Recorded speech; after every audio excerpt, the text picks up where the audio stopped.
નમસ્કાર, ખબર ગુજરાત સાથે હું છું આપની સાથે મહેન્દ્ર। વાત કરીએ સમાચારની તો ગુજરાતમાં ત્રીજા તબક્કામાં લોકસભા ચૂંટણીનું મતદાન થવાનું છે, ત્યારે મતદારોને રીઝવવા માટે રાજકીય નેતાઓ જોરશોરથી પ્રચારમાં લાગી ગયા છે।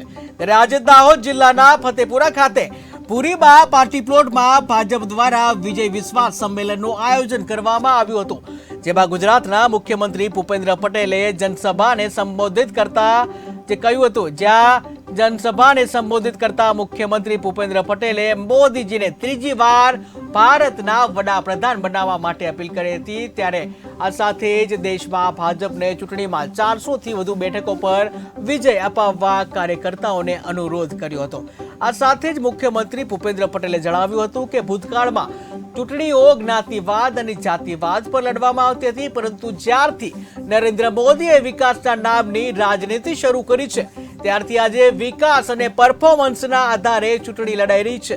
आदिवासी विस्तारमां मेडिकल कॉलेज खोलीने हजारों आदिवासी समाजना युवानो डॉक्टर बन्या छे।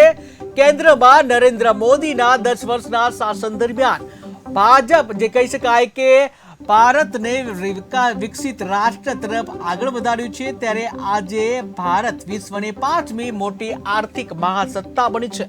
સમગ્ર વિશ્વમાં ભાજપની શાખ વધી છે, જ્યાં કોંગ્રેસના શાસનમાં કેટલા કૌભાંડો થાય છે એની ચર્ચાઓ થતી હતી।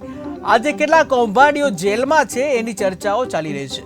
ત્યારે આ લોકસભા ચૂંટણીમાં 400 થી વધુ બેઠકો જીતાડવા કાર્યકર્તાઓને અપીલ કરવામાં આવી છે।